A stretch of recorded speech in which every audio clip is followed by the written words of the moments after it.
Okay, this is from news.com.au.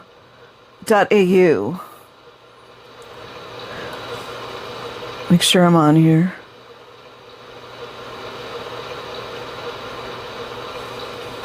Why nobody likes John Travolta.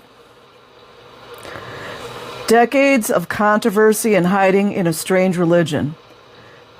Despite starring in iconic cult films and comedies in a career that has spanned almost 45 years, the actor is derided and mocked.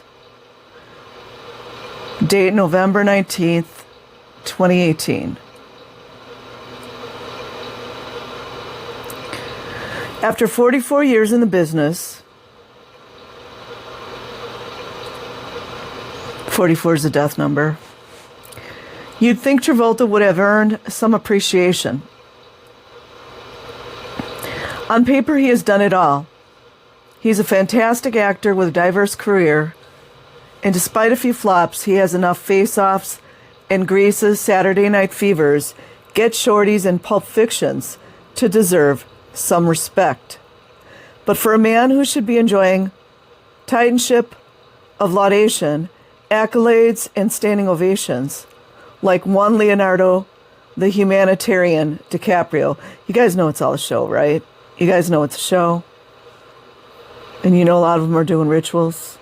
I'm just adding that in there. It's not related to Travolta, but you never know. Travolta has really received the short end of the stick in the court of public opinion. On a good day, he is mocked and derided, accused of feuding with other famous Scientologist friends. Interesting.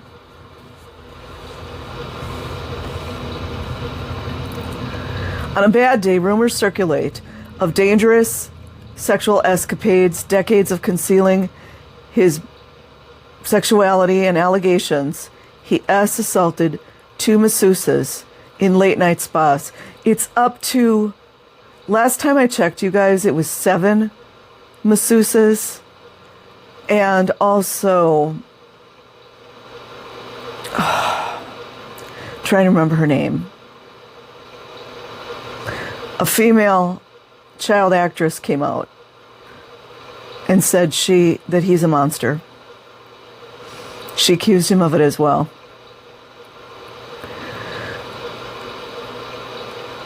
Which he denied and were investigated but later closed by police. Just because they were closed doesn't mean it didn't happen.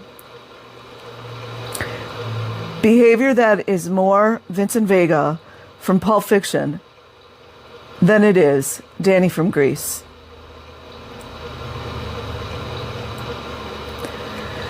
Gay rumors, allegations of abuse. In 2017, a police report surfaced of a harassment charge filed against Travolta by a 21-year-old male employee in February 2000. Travolta has booked a deep tissue massage after midnight at the La Quinta Hotel in Palm Springs in California. It's always the hotels, isn't it? The spa employee accused Travolta of repeatedly removing his towel and exposing his buttocks, inviting him into the steam room so he wouldn't be alone.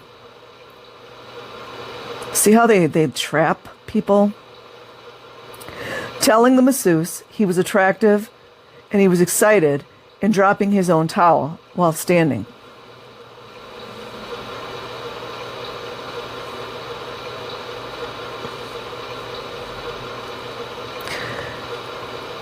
He also accused Travolta of reaching out while laying face down and touching the masseuse intimately. The report also alleged Travolta said a number of blank explicit things to the masseuse. Interesting how after all of this, his wife would stay married to him. You guys got to go deeper.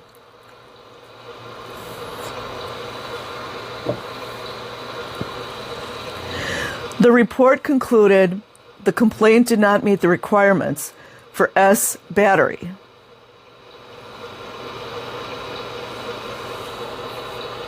and the case was dropped without further investigation by police.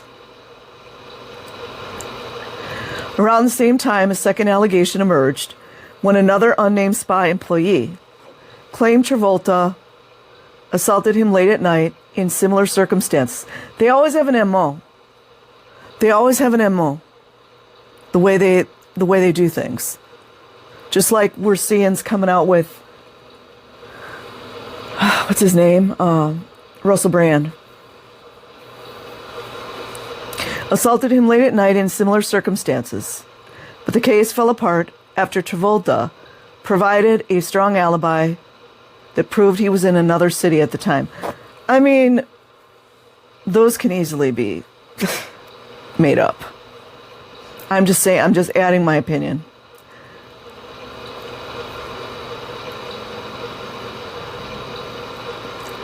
The accuser claimed they had got the dates wrong and changed lawyers,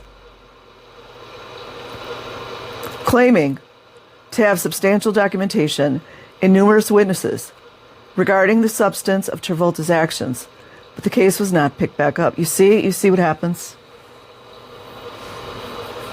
You got money in this country. That's what happens.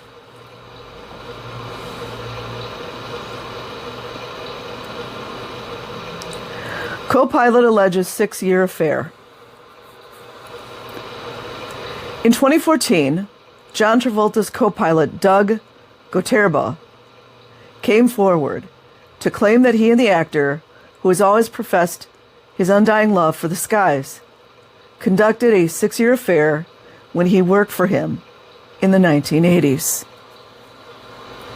Interesting. I mean, to me, like, I'm not a big fan of, marital affairs, but if it's two consenting adults, that's different. Goterba stopped working for Travolta in 1987 and signed a termination agreement that included a confidentiality clause. Isn't Scientology big on those? Which the co-pilot disputed the validity of when he expressed his intentions to tell the story of his affair in a tell-all book. You got to be really careful with that in Hollywood, because you could end up in a ditch real easily. Travolta responded by saying he was out to extort money. Have we heard some of the ex-Scientologists say, it's a money grab? It's always a money grab, isn't it? And apparently, Ron Miscavige had a history. I'm only adding. I don't think he was as clean as he tried to appear. It's my opinion. But Goterba was recalcitrant, saying our dispute is purely about declaratory relief and will be a non-monetary judgment. This is about the truth and my right for a court to decide who is telling the truth. Not for Mr. Travolta to make a judgment. He did, however, offer not to tell the story if Travolta gave him $10 million.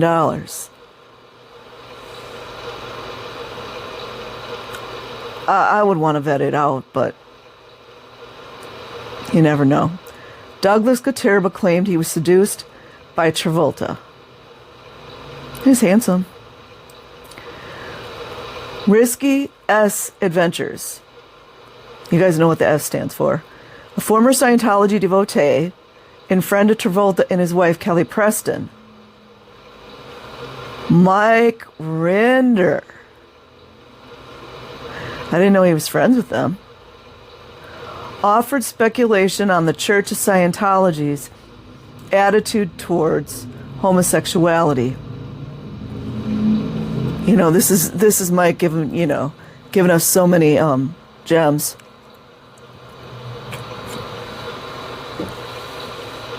I cannot say if Travolta is gay or not. I'm not going to speculate. Rinder said, all I know is it would be a catastrophe if he or anyone else in Scientology came out as gay. You can't. The church is anti-gay even if they don't publicize it. Imagine in this day and age that governments and governmental officials are supporting it. Doesn't that seem weird to you guys? Rinder also said that Preston is much more dedicated to the religion than Travolta. She was described as a true believer by an ex-executive of the religion. Why do they always have to have their rank mentioned? Does it matter?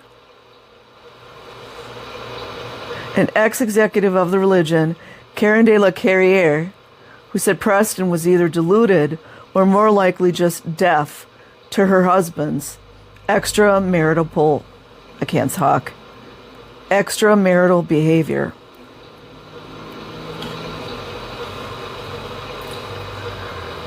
Miss de la Carriere said Travolta was a bad boy who likes risky adventures. That's a way to really let it out of the bag, right? A comment that falls in line with a number of the scandalous allegations that have befallen the star.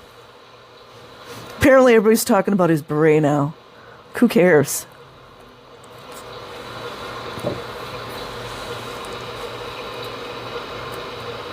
And this should tell you guys a lot.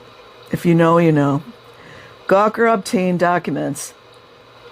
I'm talking about the picture, which detailed costs to the tune of 116,167 Australian dollars or 84,500 United States dollars by Travolta's insurer from apparent demand letters received by Travolta from parties alleging assault. These payments allegedly took place in 2012. There he is with Lady Gaga. Need I say more, you guys?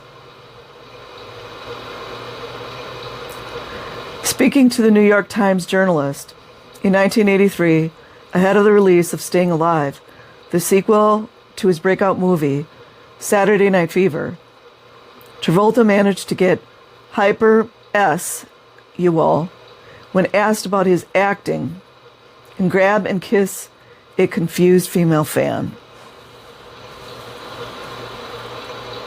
That's a boundary issue.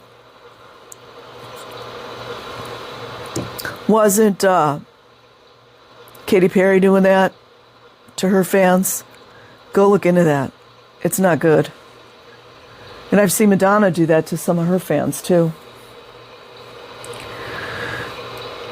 In a somewhat unusual encounter during an interview, a journalist describes a fan approaching him during the interview to compliment his work.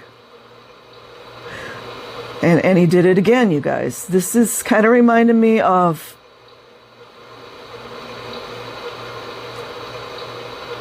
I gotta think in my head. You know the band that sings Californication? Go look in all the assaults that they're accused of. And they assaulted a journalist right on camera. A female journalist. Anyways. In a somewhat unusual encounter during an interview, a journalist describes a fan approaching him during the interview to compliment his work. Travolta then kisses her, the journalist, describing her as startled. Yeah, that's because she did not consent. That's why. You guys seeing the patterns?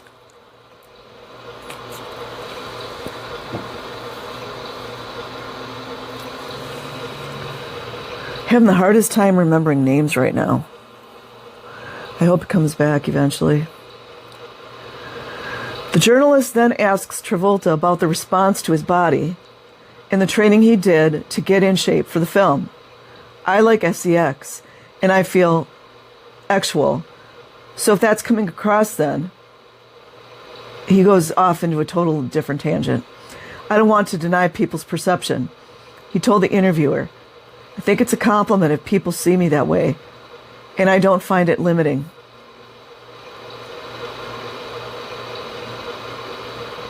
It's very reminiscent of what a lot of the really, really, really famous celebrities were doing in the 80s and the 90s. And if you know, you know.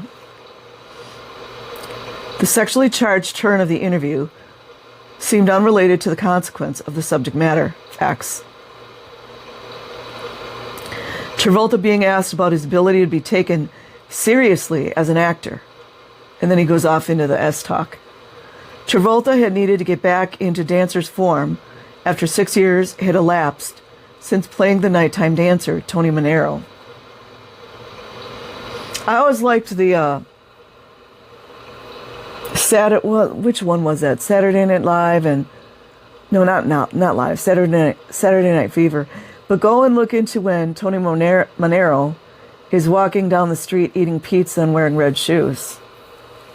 It just makes me wonder. In a recent press appearance at this year's Cannes, Travolta was asked about his opinion on the Me Too movement. You know, asking someone who's already been accused of assault. I mean, largely focused on his former collaborative partner.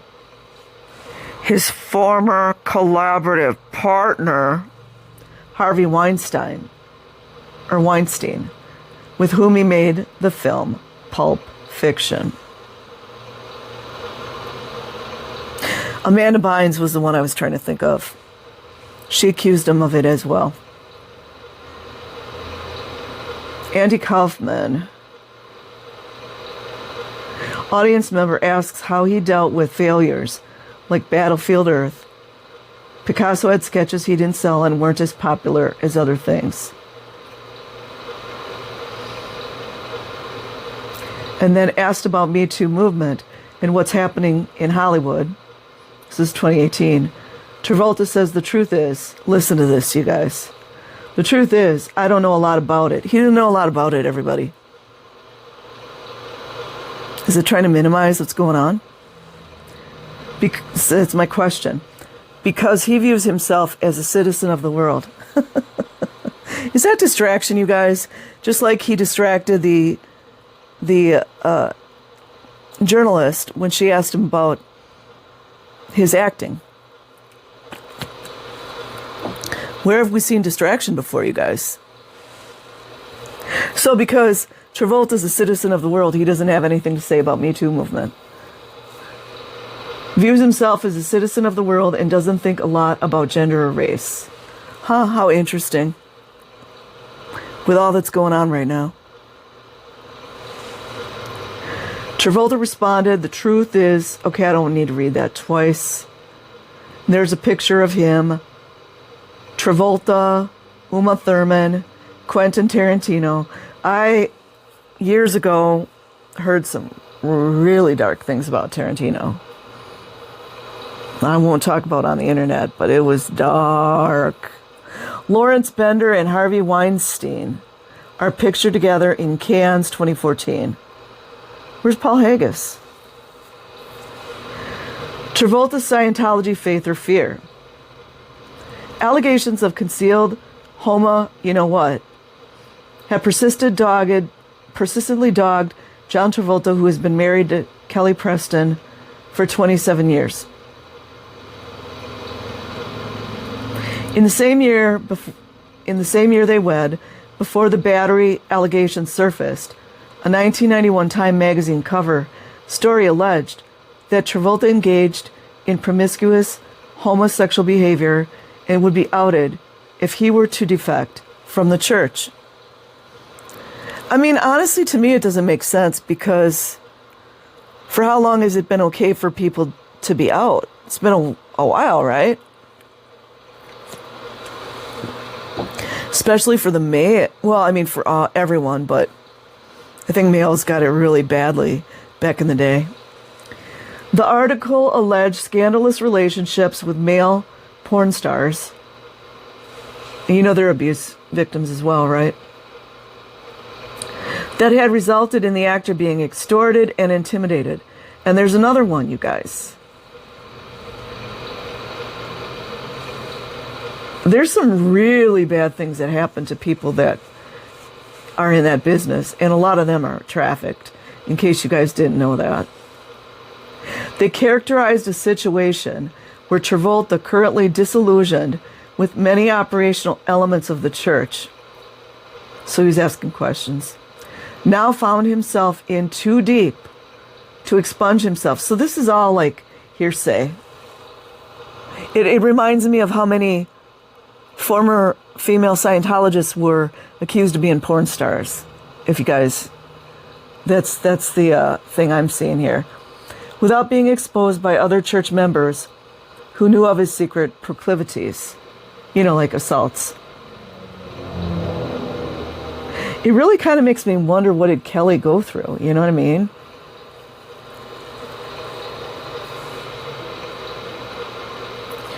Or, maybe she was in the club. I don't know. Travolta's enthusiasm for Scientology, even in the 90s, as he pushed for the production of mega-flop Battlefield Earth, was not new. He converted to the controversial religion in 1975 while in Mexico filming horror film The Devil's Rain. The Devil's Rain, which is credited as Travolta's first film. Well, how interesting. Hubbard thought he was Satan.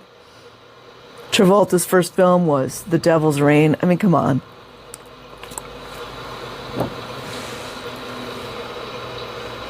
Born to a second-generation Italian father and an Irish Catholic mother, Travolta was raised a Roman Catholic in Jersey, in a household he described as being mostly Irish Catholic. He and his father built barbecue pits and their own pools, decks, and airplanes. So that's where the love of flying came from, maybe, to save money. Travolta was the youngest of 6 children. Scientology has given me stability. It's given me the tools to handle life's issues, stresses, and problems. Me personally, I don't even trust half of these photo ops anymore, you guys. I don't trust the majority of it. Scientology, not a bankable success for Travolta. When it comes to mixing business and religion, Scientology has not proved to be a bankable success for Travolta. L. Ron Hubbard had sent Travolta a copy of his book Battlefield Earth in 1982.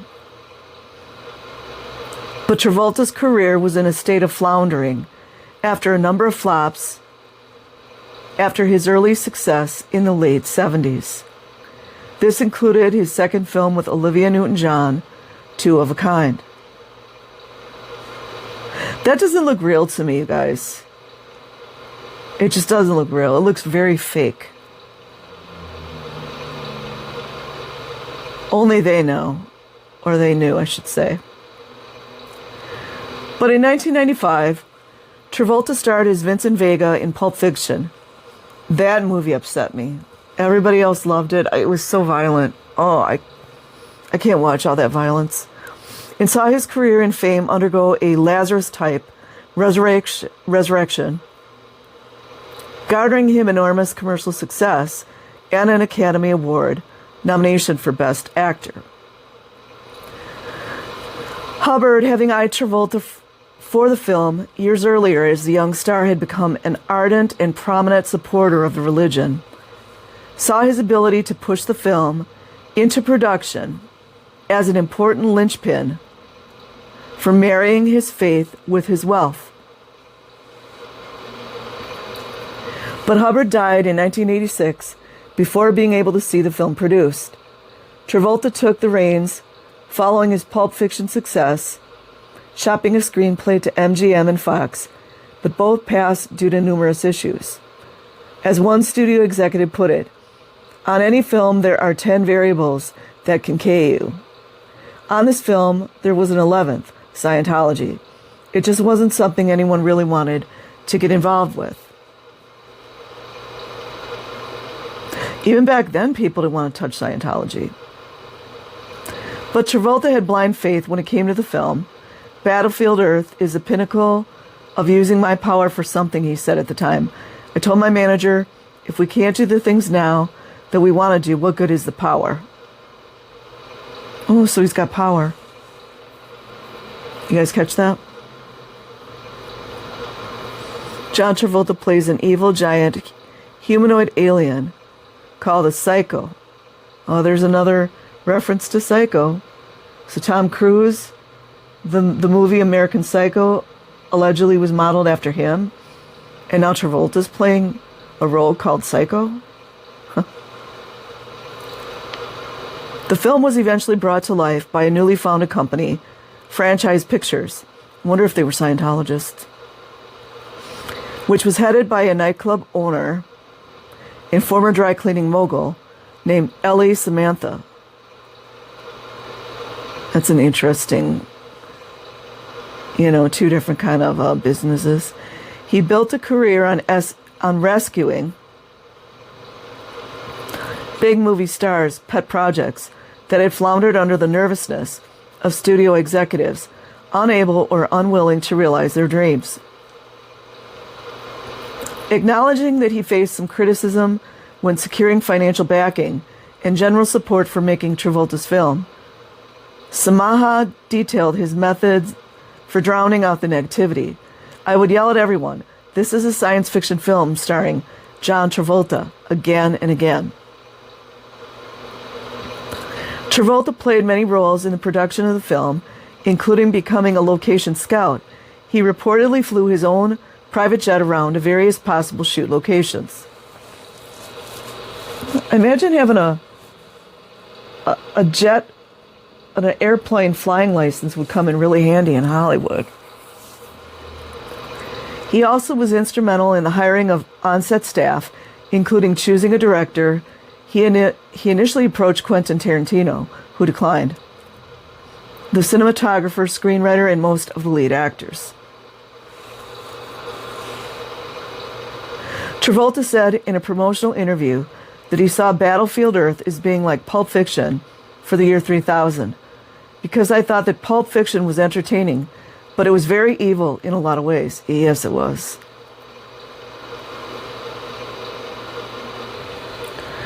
After its production was hounded by bad press, everyone, and allegations of the religion funding the production, against studio executives' advisement that the film was doomed for failure, critics were scathing. I have never watched it.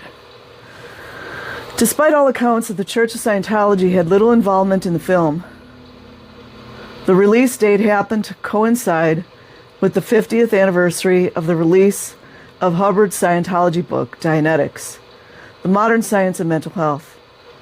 Isn't that like how... Okay, I know why. I'm not going to go deep, but how can somebody that's not a mental health professional write a book about mental health and not get in trouble? Make it make sense. Roger Ebert gave the film half a star.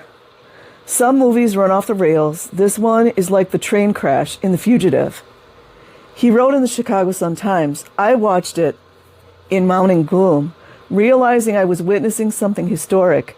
A film, I've heard it's pretty bad, a film that for decades to come will be the punchline of jokes about bad movies, yeah. The film grossed $578 in Australia. I think I screwed that up.